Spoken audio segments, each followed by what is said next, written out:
Hello family, before we start this intriguing story, we would like you to subscribe and turn on the notification bell so that you will be notified once we drop new story. Also comment the time you are watching this and country you are watching from.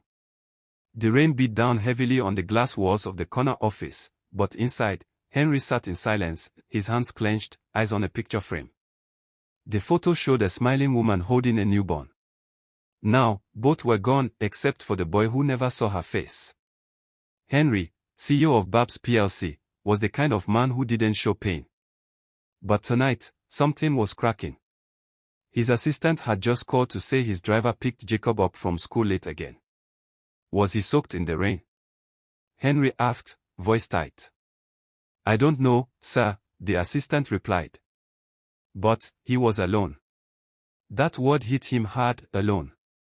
Across the city, Anita was wiping tables at Sweet Beans, a small roadside restaurant in Suralaya. Her feet ached, but her shift wasn't over. Mama was sick again, and every naira counted. As she turned to clear another table, something strange caught her eye through the rain-fogged window. A boy. Sitting alone on a bench. No umbrella. No adult. Just him, and his white cane leaning beside him. God, is he blind? She whispered. Without thinking, she dashed outside. The rain soaked through her uniform instantly. Hey, sweetie. Are you okay? She asked softly. The boy turned toward her voice. I'm waiting for my driver. He's late again. Anita's heart broke a little. You're shivering. Come inside. Just for a minute. Jacob hesitated. Then nodded. She brought him into the restaurant, wrapped him in a clean dry towel, and ordered a plate of jollof rice, paid from her tips. You don't have to pay, Jacob said quietly. She smiled. I want to. What's your name? Jacob. Nice to meet you, Jacob. I'm Anita. 15 minutes later, a black SUV pulled up. The driver rushed in, out of breath. Jacob. I'm so sorry, traffic held me. Anita handed the boy over with a gentle smile. He's warm now. And fed. The driver looked at her oddly. You fed him? Yes. He was shivering. The man nodded. Thank you, seriously. His dad needs to know about this. But Anita didn't expect anything. She just waved goodbye. Back in his mansion in Ikoyi, Henry had the car driving. He stood at the balcony, arms crossed, still stiff with emotion. Then he saw it, Jacob smiling as he told the driver something. That smile, it had been gone since Caroline died. Later that night, the driver knocked on Henry's study door. Sir, you may want to know, a young waitress helped Jacob today. She brought him in from the rain. Gave him food. No questions asked. Henry paused. What's her name? I think he said Anita. That night, Henry couldn't sleep. Not because of the storm outside, but because of one simple thing. His son had smiled. And all because of someone named Anita. Jacob's words echoed in Henry's ears all night. Her name was Anita, she gave me food and said I mattered. Henry tossed and turned in bed. Since Caroline died, he had buried himself in board meetings and bank alerts, ignoring the life growing under his nose, his son. By morning, the CEO who ran Billionaire deals found himself doing something strange, pouring cereal for Jacob and asking him to tell me more about her. Jacob beamed. She held my hand, Dad. I told her I was blind, but she didn't pull away. She just said, close your eyes. Let your ears guide you. Henry exhaled slowly. And her name again. Anita, Jacob said with a smile. She sounded like sunshine. Anita had just finished wiping table 4 at Sweet Beans restaurant when a black SUV parked outside. 2 well-dressed men walked in, eyes scanning the room. Excuse me, one of them asked, is there an Anita here? She straightened, heart racing. Yes. I'm Anita. We've been sent by Mr. Henry Bobolola. He would like to meet you. She blinked. The Henry Bobolola. The man smiled. The same. It's about Jacob. 10 minutes later, Anita sat inside the SUV, rain tapping on the windows. She hugged her purse tightly. Why would a billionaire want to see her? The lobby of Babs PLC was nothing like she'd imagined. Clean marble floors. Quiet halls. Cold elegance. Then the elevator opened, and Henry stood there. Tall. Sharp. Stern. Yet tired. You're Anita. Yes, sir. He nodded. Come. Inside his office, he said nothing for a while. Just looked at her. My son can't stop talking about you. He calls you, Sunshine. Anita chuckled softly. He's sweet. I only helped him. That's exactly why I wanted to meet you. He leaned forward. Most people walked past him that day. You didn't. Anita said nothing. What could she say? Henry continued, you work as a waitress. Yes. And take care of my mom. She's not been well for some time. He nodded thoughtfully, then surprised her with a question. Would you like a job here? Full-time. Anita blinked. Sir. I've seen too many people with degrees and no heart. You have something rare, compassion. We need more of that in this building. She hesitated. But I don't have a degree or suit or. I didn't ask for a degree, he said. I asked for you. That week, Anita started as a junior administrative assistant. Her warmth spread quickly, greeting everyone, offering to help with reports, even organizing fires better than anyone before her. Jacob was thrilled to see her again. She read to him. Sang with him. Even taught him how to type on his father's laptop. But not everyone liked her. In a glass-walled office above, Mr. Frank, the company's ambitious operations head, watched her with a cold smirk. She's too perfect, he murmured. No one rises that fast without playing a game. He called his secretary. Start digging. I want everything on this Anita girl. Let's see how clean she really is. One evening, Henry walked into the lounge and found Jacob giggling. What's funny? Anita said my voice sounds like a baby goat when I sing. Henry smiled, sitting beside him. She also taught me how to spell Bobolola today. Dad, can she stay? She makes everything feel less lonely. Henry looked at his son, his heart cracking open slowly. She'll stay, Jacob. But even Henry didn't realize then just how deeply Anita would stay. Every smile hides something. And at Babs PLC, not all handshakes were friendly. The staff lounge buzzed with gossip. Did you hear? That Anita girl, Henry brought her in without even checking her CV. She's too close to the boss. Something fishy is going on. Anita, unaware, was typing a report. Mr. Frank strolled by and leaned on her desk, a fake smile on his face. New girl, you're doing quite well. But let me offer advice, you're playing in a league that eats people like you for breakfast. She looked up calmly. I'm just doing my job, sir. His smile faded. We'll see how long that lasts. Mr. Frank had a plan. That afternoon, he walked into Henry's office with a folder. Sir, we have a situation, he began, placing a printed report on Henry's desk. One of our junior staff mistakenly sent confidential documents to a competing firm's email. The signature on the file matches Anita's login. Henry's eyes narrowed. Are you accusing her of corporate sabotage? I'm not accusing, Frank said coolly.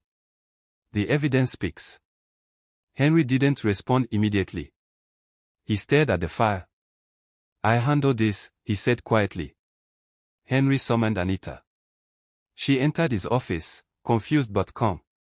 I need you to be honest with me, Henry said. Did you send any documents outside this company? No, sir, Anita said, surprised. Never. I don't even have access to external emails yet. He slid the file toward her. Anita studied the document, then her eyes widened. This isn't mine. Look here, my login ID ends with 921. This one ends with 912. Henry leaned forward. She was right. Then someone is trying to frame you, he said, voice low. Anita swallowed. I think it's Mr. Frank. Henry paused, staring into her eyes. Do you have proof?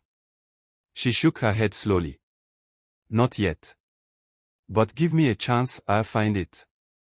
Anita approached the company's IT support discreetly and explained what she needed. If someone logged in with a fake ID, can we track where the activity came from? The young IT guy, Joseph, nodded. Yes. But I need approval. She sighed. I'll find a way. That night, after everyone left, Joseph installed a hidden screen tracker on Mr. Frank's office PC with Henry's silent approval. Henry was no longer passive, he wanted the truth. Meanwhile, Jacob and Anita spent the weekend playing word games and reading Braille stories. For the first time since Caroline's death, laughter filled the Bobolola mansion. As Henry watched from a distance, something stirred in his chest, a peace he hadn't felt in years. He joined them on the couch, and Jacob said excitedly, Dad, Anita helped me write a poem. Anita smiled shyly. Henry met her eyes. Thank you, for bringing him back to life. Anita's voice was gentle. You're bringing him back too, sir. One smile at a time. Monday morning arrived. Joseph stormed into Henry's office with a flash drive. Sir, you need to see this. They opened the file together. Video footage from Mr. Frank's screen showed him forging login credentials, then sending out confidential documents under Anita's ID. Henry's jaw clenched. Call a board meeting, he said coldly.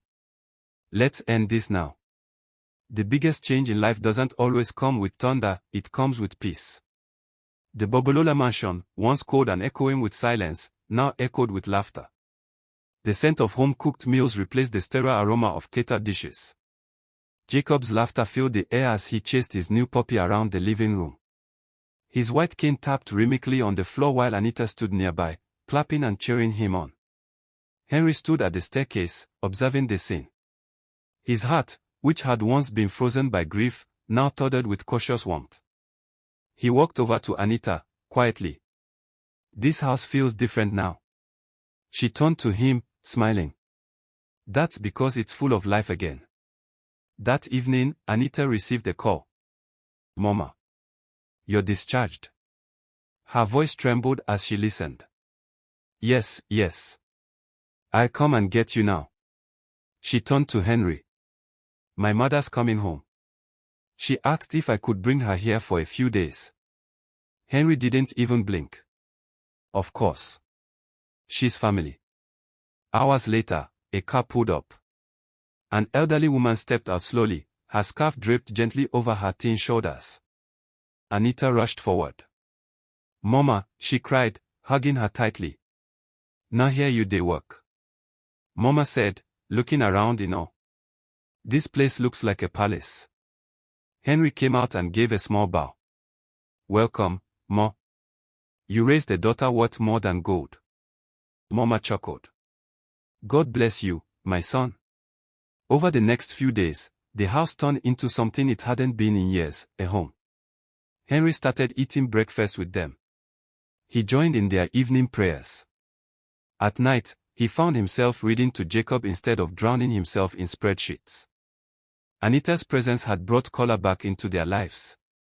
One night, Jacob held Anita's hand and whispered, I wish you were my real mommy. Anita blinked fast, trying not to cry.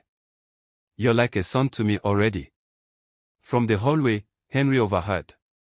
He turned away, silently wiping a tear. A few days later, Henry invited Anita to the rooftop garden. It had been Caroline's favorite spot.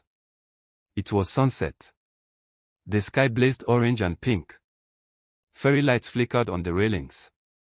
I brought you here for a reason, Henry said, holding a small black box. Not because I've forgotten the past, but because I finally accepted it. He opened the box. A ring glinted inside. Anita, you didn't just help Jacob, you healed me too. I want to spend my life showing you the kindness you've given us. Will you marry me? Anita's mouth fell open. Her heart thudded in her chest. Henry. I. Then Jacob's voice rang out behind them. Say yes, Auntie Anita. Please. She turned to see him beaming, cane in hand. Tears streamed down her cheeks. Yes, she said softly. Yes, I will. Henry slipped the ring on her finger. Jacob ran into their arms, laughing. The next morning, the staff gathered to hear the news of the engagement. Most clapped and cheered. But in one dark corner, Mr. Frank clenched his fist behind his back. She's a waitress, he muttered to himself. And she's going to become madam of the house. Never. That same afternoon, Henry's PA, Joseph, knocked on his office door. Sir, we have a problem. Henry frowned.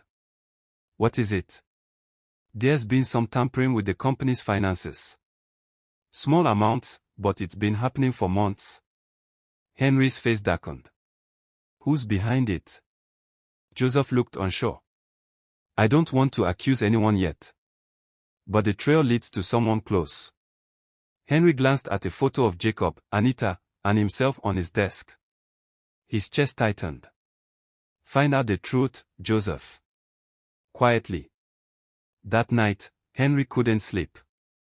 He stepped out into the corridor and found Anita at the balcony, staring at the stars. I never thought I'd feel this kind of peace again, she whispered. Henry didn't answer immediately. He just stared at her, wondering if peace could be real, or if another storm was coming. He kissed her forehead. Let's hold on to it. No matter what. But in his mind, a question rang loud. What if the very peace he had found was about to be destroyed again? Just when life seems perfect, the truth arrives, uninvited, unannounced, and unstoppable. 3 days after the engagement, Henry sat quietly in his office. His hands were folded. His face, unreadable. Joseph entered, holding a brown envelope. We found the culprit, he said quietly. Henry opened the envelope and flipped through the pages. His eyes narrowed. At the bottom of the report, a name was circled in red ink. Mr. Frank. Henry sat back, exhaling. So it wasn't Anita. No, sir, Joseph confirmed. She's clean. The tampering was done through her system login, but the IP addresses tracked back to Frank's terminal. He framed her. He's been doing it for months. Henry stood up, eyes blazing. Call security. Bring him in. Now. In the boardroom, Frank stood with sweat dripping down his face as the evidence was read out. You manipulated company records, sabotaged our staff, and attempted to destroy an innocent woman's reputation, Henry said sternly. Why? Frank's voice cracked. Because she didn't belong here. A waitress, now she's about to become the wife of a CEO. She didn't earn this life. Anita, sitting across the room, blinked slowly. Her hands trembled but she remained composed. I earned nothing, she said quietly. I gave kindness, expecting nothing. That's all. Henry turned to the board. Mr. Frank is hereby dismissed from Babs plc, effective immediately. Legal action will follow. Frank was led away by security. Later that day, Henry found Anita alone in the garden. I'm sorry, he said, sitting beside her. I doubted. Even for a second, I thought, what if you were the one? Anita looked at him calmly. It's okay. People fear losing what they love. It makes them question the very thing that gave them peace. Henry held her hand. You've taught me more about strength than any business school ever did. She smiled. And you've shown me that pain doesn't have to be the end of the story. Just then, Jacob ran into the garden, waving a piece of paper. Daddy. Auntie Anita. I wrote something. They both turned as Jacob read. Kindness is like the sun. Even when it's behind the clouds, it still makes flowers grow. Anita blinked away tears.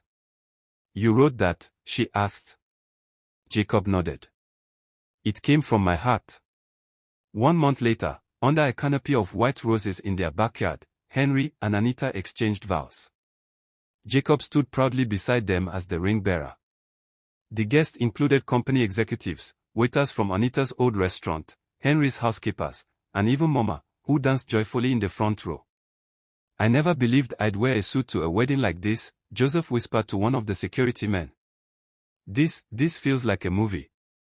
As the pastor pronounced them husband and wife, Henry pulled Anita into a warm embrace.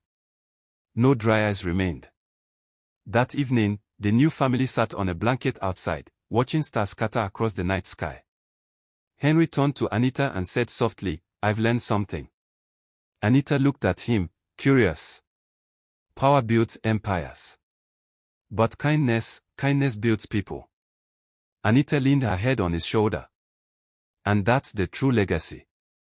Jacob, lying between them, smiled as the stars twinkled above. Moral lesson. True kindness does not expect a reward, but its ripple effects can transform hearts, restore broken homes, and change destinies. No matter who you are, or what you have, your smallest act of compassion can be the miracle someone else is praying for. So ask yourself, who can you show kindness to today? Because what you give may come back in ways you never imagined. Thank you for watching till the end. Don't forget to like, comment, share and subscribe to this channel for more interesting videos like this.